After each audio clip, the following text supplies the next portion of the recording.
Hello everyone, my name is Alexa. And I'm Marjorie. And I'm Boston. And today we'll be discussing a 13-year-old patient named Hannah Lawyer and Dr. Smith.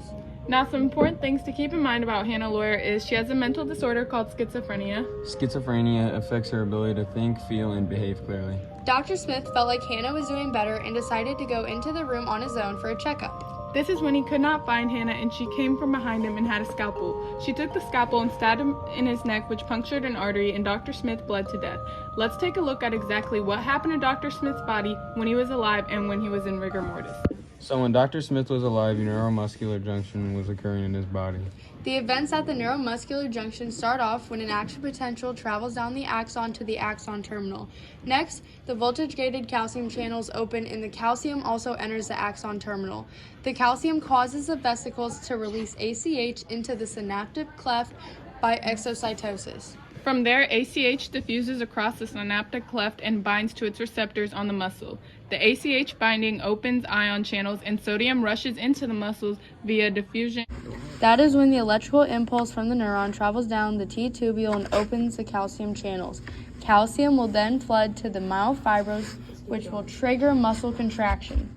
Next, we will be talking about the muscle contraction that happens in Dr. Smith's body. What happens during muscle contraction is the calcium ions bind to the troponin, which lets the tropomyosin change its shape to reveal the binding sites on the actin. This allows the myosin heads to form a cross bridge with the actin. What it exposed was that the myosin heads that have ADP and the phosphate that was broken down from ATP hold down the energy it produced. The myosin uses all the energy gathered to bind the site on the actin and pulls on it, which forms a cross bridge and contracts the muscle. Since the myosin spent all of the energy, the myosin head unbinds with the adenosine diphosphate. Then the new ATP binds to the myosin, which causes the myosin to unbind from the actin. The myosin breaks down the new ATP into adenosine diphosphate and stores the energy gathered for the next binding.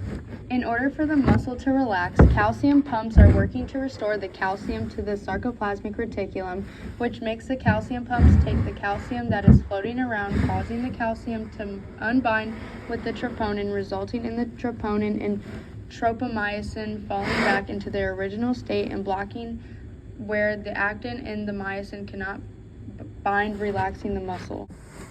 Calcium helps the function of the muscle because it lets the troponin and tropomyosin either block or unblocks the binding site of actin, depending on whether or not there is a supply of calcium. ATP is involved in the functioning of the muscle because it is broken down and can be used as energy, so the myosin can use it to bind and unbind with the active sites on the actin. When you want to move, the nerve connection signal occurs. The brain sends the signals to your muscles to contract. Lastly, we will be discussing what happens to Dr. Smith's body after he was killed. So what exactly is rigor mortis? Rigor mortis is an after-death experience that causes the body to become extremely stiff due to the chemical changes occurring inside of the muscles. The main cause of rigor mortis is a reduction in the amount of ATP. ATP is the cell's energy molecule that separates actin-myosin bridges during muscle relaxation. So when you are dead, no ATP is being produced, therefore the actin-myosin bridges are not being separated and no muscle relaxation can occur because no energy can be produced, which causes stiffness in the body when dead. Due to no ATP being produced, your body is also not able to pump calcium out of the cell, causing the calcium concentration to rise, which then forces muscles to go to a concentrated state. So when does rigor mortis occur? Typically, the onset of rigor mortis is first observed 2 to 6 hours following the death and develops over the first 12 hours when rigor mortis is at its peak. The onset begins with the muscles of the face, then spreads to all the muscles during the next 4 to 6 hours. After 36 hours, it generally disappears. Now, why does this generally disappear? Rigor mortis goes away because the lysosomes destroy their own tissues or cells. This process is also known as autolysis. So you may be wondering what happened to 13-year-old Hannah Lawyer. After she killed him, she escaped the psych ward and she's been on the run ever since. Nobody has found her. Stay safe out there.